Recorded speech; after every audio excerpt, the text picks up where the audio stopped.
අද්විතීය 200 Mbps speed එකකින් ශ්‍රී ලංකාවේ වේගවත්ම සහ පුළුල්තම හෝම් බ්‍රෝඩ්බෑන්ඩ් සම්බන්ධතාවය වන SLT මොබිටෙල් දේශීය ෆයිබර් බලවේගය ඔබත් අදම අත්විඳින්න. හරිම සුදුයි.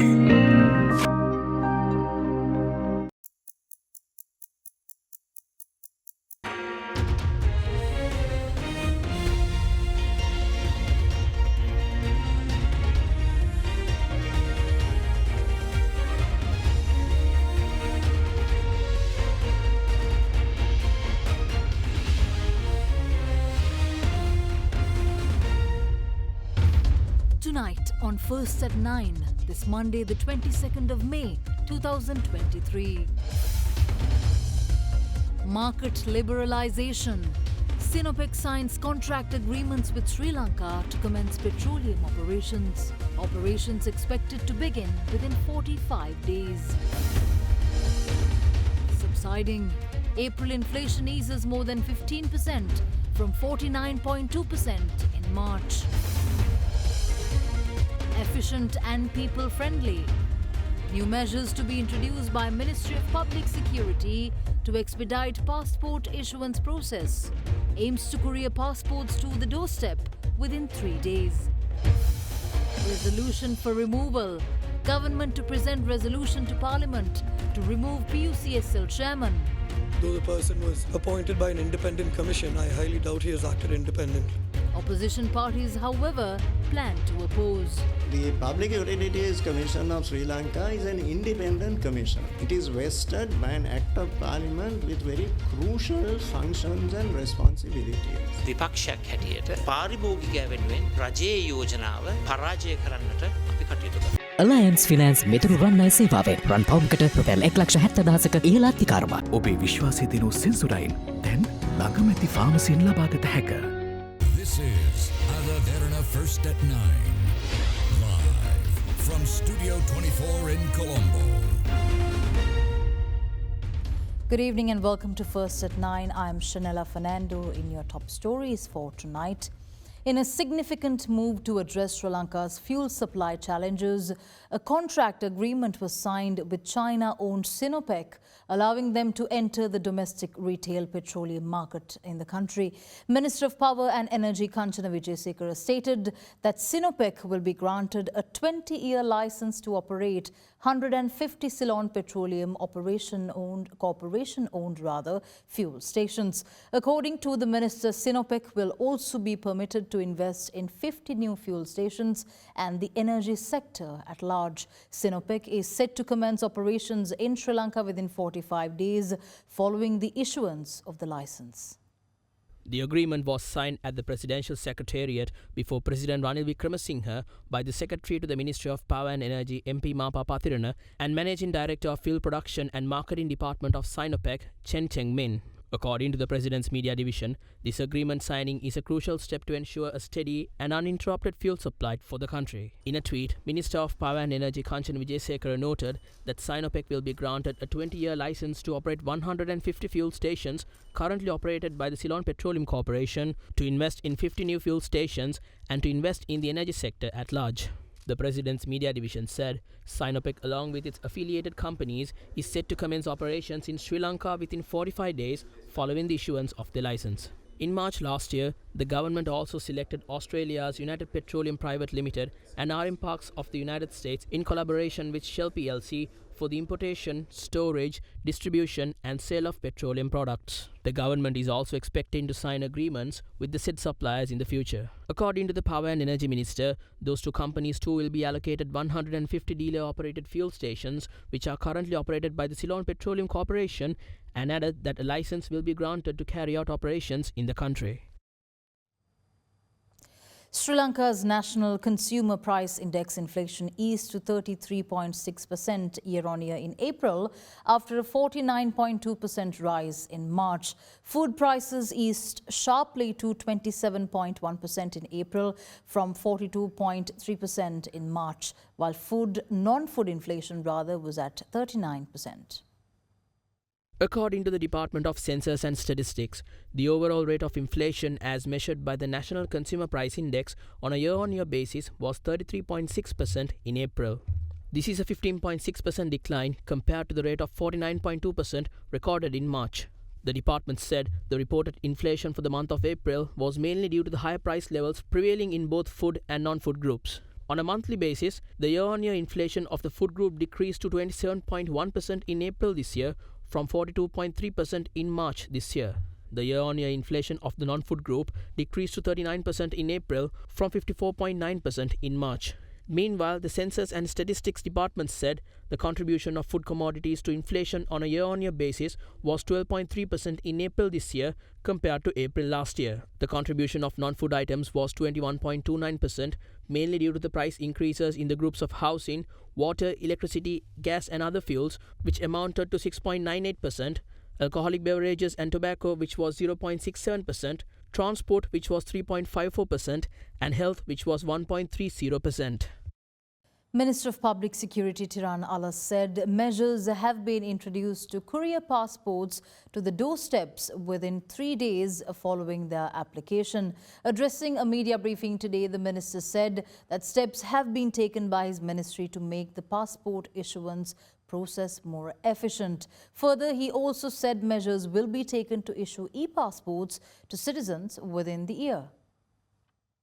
සියලු දෙනා කතා කරනවා ආගමන හා ගමන දෙපාර්තමේන්තුව ගැන පාස්පෝර්ට් ප්‍රශ්නේ ගැන.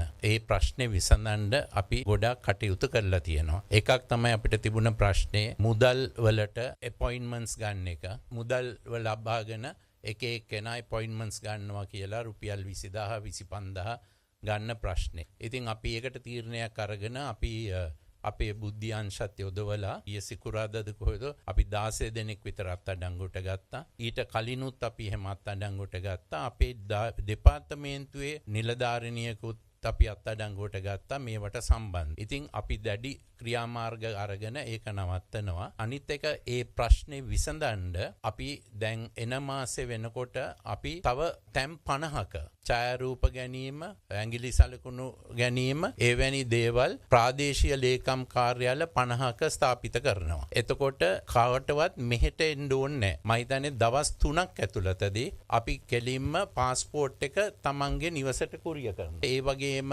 අපි ඉදිරියට e-passport එක හඳුනා දෙන්න බලාපොරොත්තු වෙනවා. කැබිනට් මණ්ඩලය විසින් පත් කරන කමිටුවකුත් පත් කරලා තියෙනවා. මේ වසර ඇතුළතදී අපි e-passport එක ලබා දෙන්නත් කටයුතු කරනවා. Meanwhile, Minister of Public Security Derana English commented on the measures taken by law enforcement authorities to tackle drug smuggling and crimes committed by organized crime syndicates in the country. We are making a special effort to combat the drug menace and the underworld. So that is why we are doing special operations. We are trying to take everyone in. Our intelligence divisions have identified people who are involved in drugs, who are the underworld kingpins. We will do everything possible to bring them in. Now, for example, this Harakata, Kuddu Salinduasam, when they were captured in Madagascar, we took every effort to bring them in here and we got them. So that is the only way we can do it. We have to take all the culprits in and we have to go after them.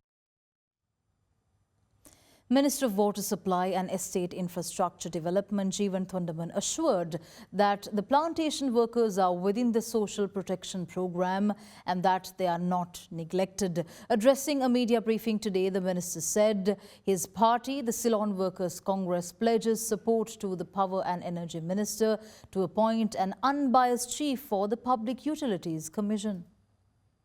Recently, I have been noticing in the media circles a lot of statements are being issued on the plantation community saying that they are going to be neglected, they're not going to be taken into the social registry, they're not going to be part of the social protection program. I would like to debunk all these claims by just stating that this time there's a system in place and there's also a mechanism being introduced by Honorable Shehan Semasinghe, not just for the plantation community but for anybody below the poverty line who has been neglected or who has missed out on applying for the social protection program. Community aware of the fact that out of a population that exceeds 1.5 million, and being the fourth largest ethnicity in this country as the hill country origin Tamil, out of that 135,000 are in the tea estate trade, which is about 7 to 8%, and they are the ones who are in requirement of the social protection. I am not too happy or satisfied or content on how certain politicians have been saying the entire community is coming under the knife due to the crisis that's taking place. There are about 7 to 8% who are in the tea estate trade. They need to be protected. We are recognizing the fact that there are workers who, though they have continuous employment, are still living in pathetic conditions. Our main goal is to protect them and to make sure there's a safety blanket for them.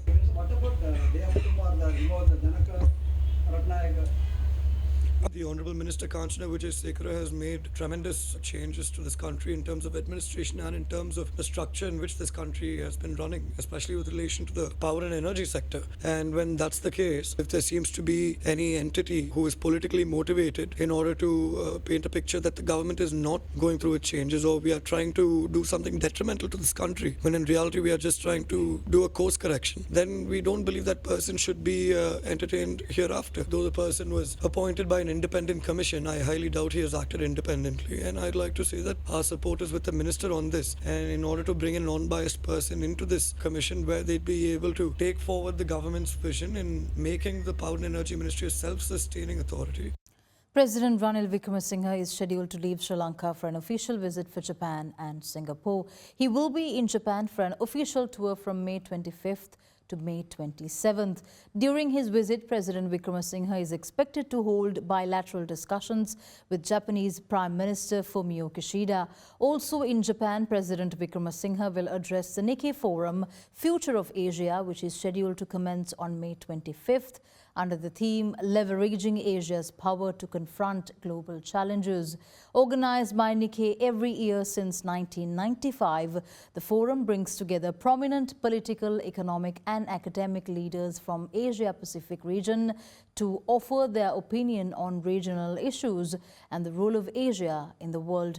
President Wickremesinghe is then scheduled to visit Singapore, where he will hold discussions with Prime Minister Lee Hsien Loong and senior officials of the Singaporean government. We'll be back after this short commercial break.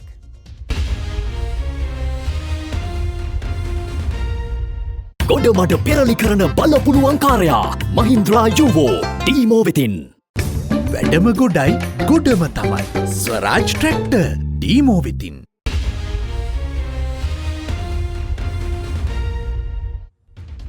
Welcome back. In more news, independent parliamentarian and member of the Freedom People's Alliance, Professor G.L. Piri says his party will oppose the resolution that will be presented to the Parliament for the dismissal of the PUCSL chairman Janaka Ratnayaka. Addressing a media briefing today, Professor Piri said the government should respect any decision of the Public Utilities Commission, as it is an independent commission that applies scientific and technical criteria to determine electricity tariffs. On Wednesday this week, there is an important resolution to be brought before the Parliament of Sri Lanka.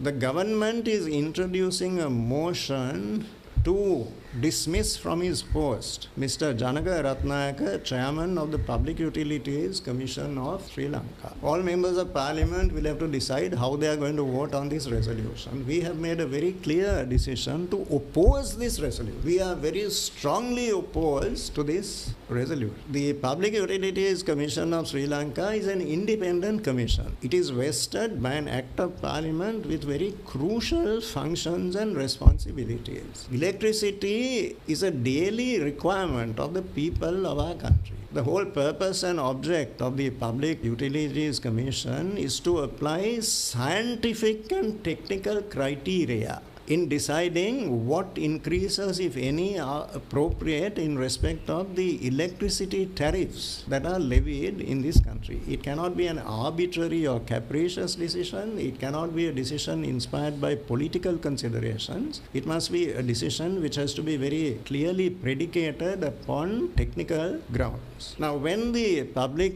Utilities Commission makes a recommendation in that way after mature deliberation, if the government gives short shrift to those recommendations and dismisses them in cavalier fashion, adopting an arrogant attitude that is a total negation of the purposes for which Parliament established this commission and conferred far-reaching powers on that commission. We see this as one of the fundamental problems in respect of public policy in our country today. General Secretary of the Sri Lanka Podujana Peramuna, Sagara Karyavasam, expressed confidence in their political power, saying that the ruling party is ready for an election at any given time. Addressing a media briefing today, Karyavasam said they are not attempting to secure political power, which is claimed to be eroding.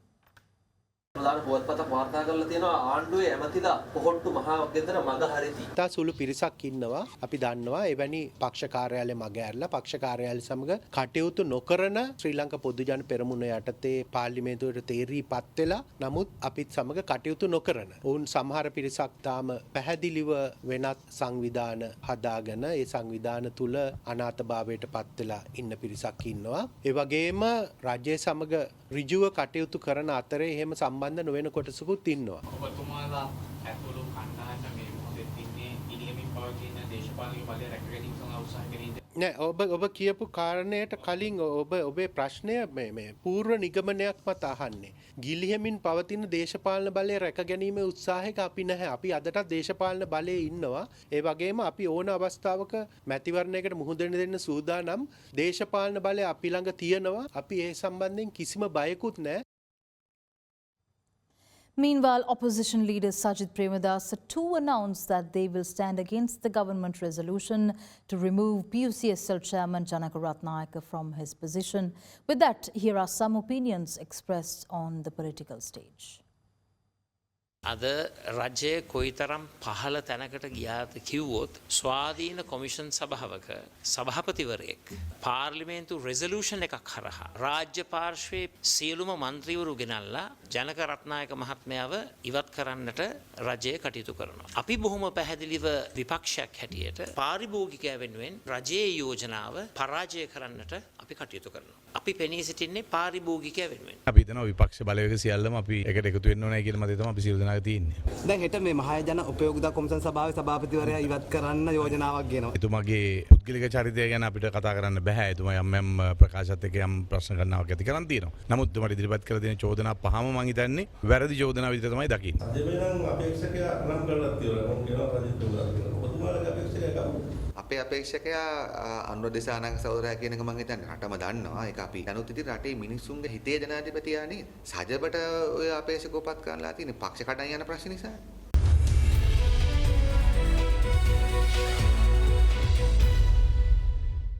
In business news, Sri Lanka's Purchasing Managers Index for the month of April recorded a decrease in both manufacturing and services activities. Releasing a statement, the Statistics Department of the Central Bank of Sri Lanka pointed out that the manufacturing PMI decreased to 34.7, while the services sector PMI remained slightly below the neutral threshold, recording an index value of 49.6 in April 2023. Issuing a statement on the Sri Lankan Purchasing Managers Index, the Statistics Department of the Central Bank of Sri Lanka pointed out that the manufacturing PMI decreased to 34.7 in April 2023, indicating a month-on-month contraction in manufacturing activities. Accordingly, production, new orders, employment and stock of purchases sub-indices declined during April compared to March. The decline in production was primarily due to the temporary closure of most of the factories in April, owing to the Sinhala and Tamil New Year holidays.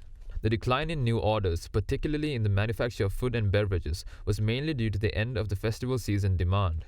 According to the central bank, respondents in the manufacture of textiles and apparel sectors mentioned that they observed a continuation of the subdued global demand conditions, resulting in a decline in new orders. Further, employment and stock of purchases also declined in line with the declines in new orders and production. Supplies delivery time slightly lengthened in April 2023 compared to the previous month on a month-on-month basis. The central bank also highlighted that expectations for manufacturing activities for the next 3 months indicated an improvement, anticipating a favorable development in the economic environment.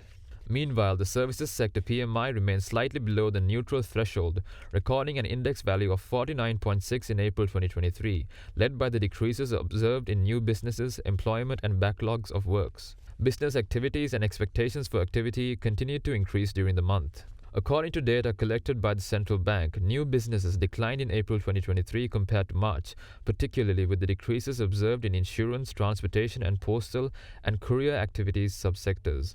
Business activities in the services sector continued to grow at a slower rate in April.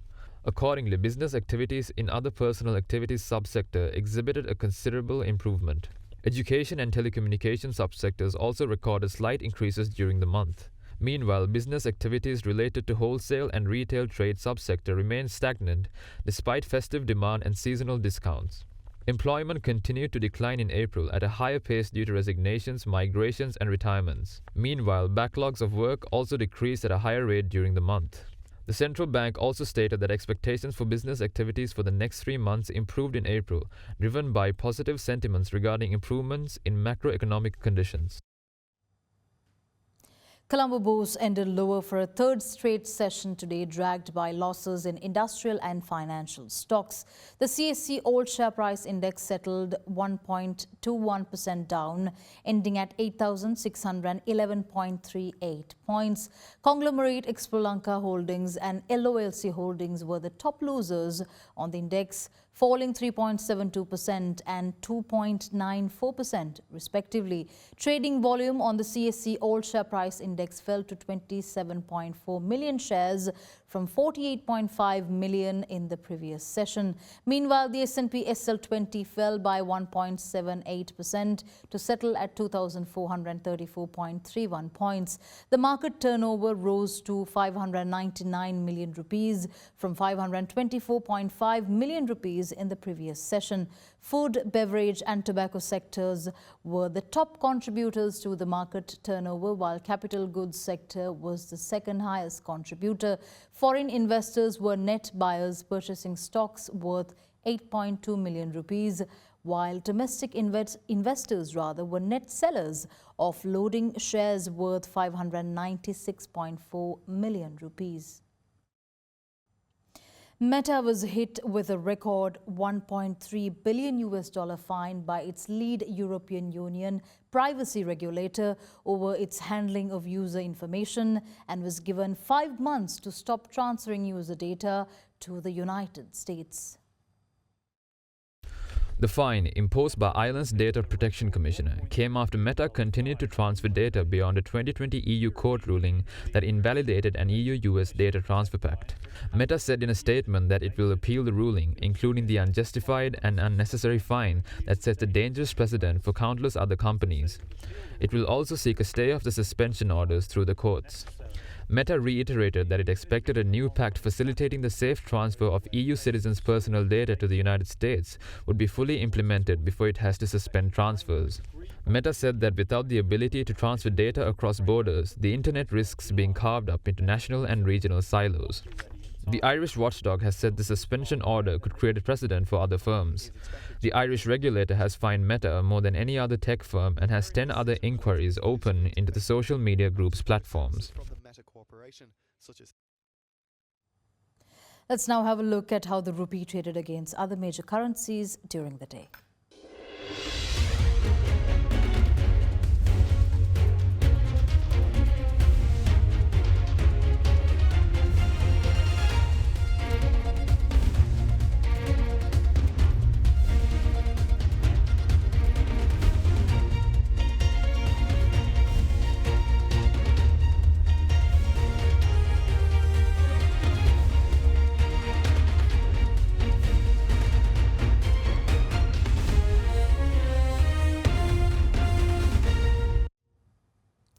Oil prices were steady today as caution relating to US debt ceiling talks dragged on optimism over demand later in the year and offset support from lower supplies from Canada and OPEC Plus producers.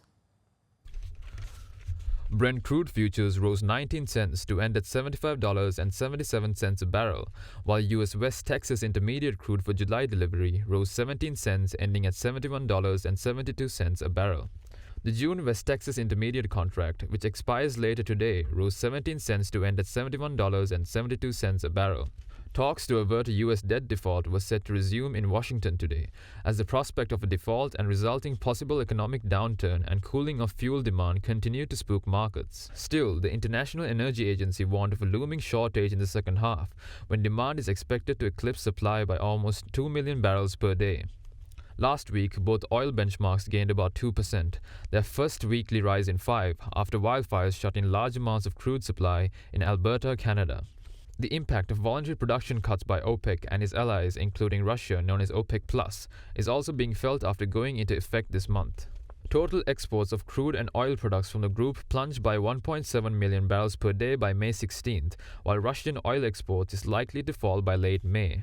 The Group of 7 Nations pledged at its annual leaders' meeting on Saturday to enhance efforts to counter Russia's evasion of the price caps on its oil and fuel exports while avoiding spillover effects and maintaining global energy supply.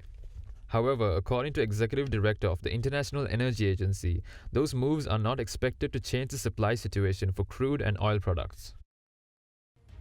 With that, we wrap up tonight's edition of First at 9. Thank you for joining. I'm Shanella Fernando. Have a good night.